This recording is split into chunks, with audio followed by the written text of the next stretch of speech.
Me Chouette jeta provisoirement un regard sur le monde de son creux confortable dans l'arbre sur un camion. Elle surveille tous ceux qui vivent dans les bois en hiver et en été. Elle peut entendre les sons clairement et les distinguer. Un jour elle a entendu une voix approchant vers l'arbre où elle vit. La chouette a été entendue très forte. Elle ne se trompait jamais ce que elle entend car elle regarda un corbeau perché sur une branche voisine. Maître Corbeau était grand avec son plumage noir brillant dans la lumière du soleil et leurs yeux sont pleins de fierté. Elle a tenu une meule de fromage dont il avait volé de la cuisine d'une ferme voisine. Soudain, il y eut un bruit de dessous et M. Renard se tenait au pied de l'arbre par l'odeur du fromage. Le renard a déclaré pour les corbeaux: bienvenue, je vous souhaite une bonne journée. Comment allez-vous et comment votre mari? Vous avez l'air si beau aujourd'hui et beauté, ai-je besoin de le dire?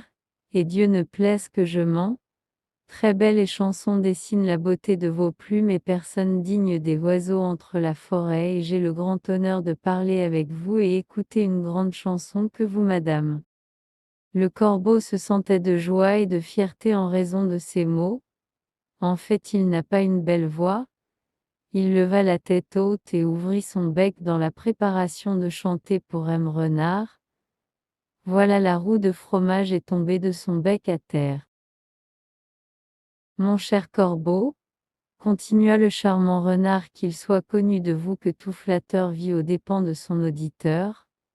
Sûrement cette leçon vaut un simple morceau de fromage, et ainsi je vous dis adieu.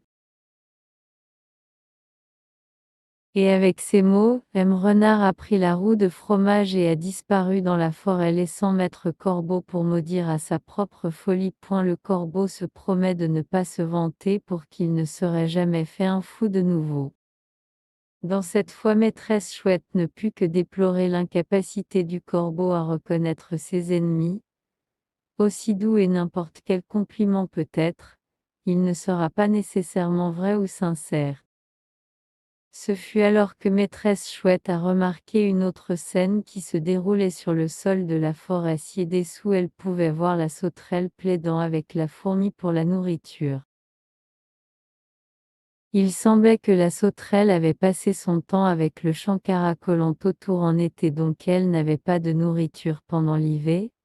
La fourmi, cependant, avait travaillé dur toute la saison et avait recueilli et stocké beaucoup de nourriture pour l'hiver. Et si la cigale se trouva demandant la fourmi de l'aide? Je vais vous rembourser, insiste la cigale désespérée avant l'automne prochain. Je jure sur l'honneur et je vais vous payer des impôts. Je vous prie, je ne l'avais jamais fait une erreur de ce genre et n'a pas épargné la nourriture pour l'hiver. Eh bien maintenant la fourmi a 10 points et la fourmi ne sont pas de genre qui prête. La sauterelle a pleuré et pleuré. La fourmi rappelait tous les mois. Elle avait passé avec son dos voûté portant semence après semence pour son magasin d'hiver. Jamais une fois se reposer ou jouer, avec ses pensées à l'esprit. La fourmi a demandé à la sauterelle: qu'est-ce que vous faites avec tout votre temps cet été passé? Le jour et la nuit, je chantais et chantais de mon cœur sans ressentiment. Oh, la cigale a demandé: voulez-vous que je chante pour vous? Dit la fourmi avec indignation. Je suis bien content. Eh bien maintenant vous pouvez danser. De toute façon je ne vais vous donner aucune de ma nourriture. Avec ces mots la fourmi a claqué sa porte au nez de la sauterelle, et même si la sauterelle a persisté dans sa plaidoirie, la porte est restée fermée.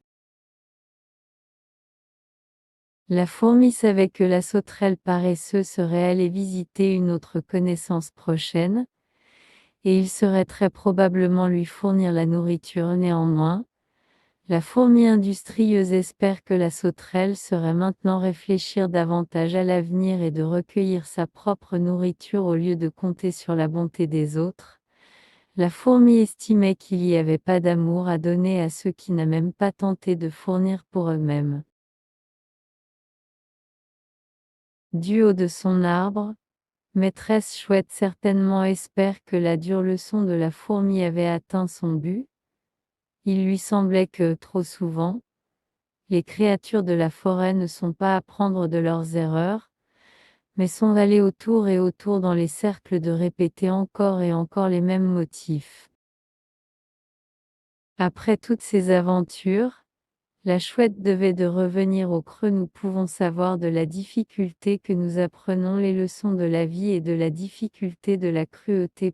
Ce sont seulement les leçons que nous avons appris de l'expérience douloureuse que nous vivons dans notre vie quotidienne et nous devons accepter les bons conseils par les gens. La chouette sage qui est une de ces personnes.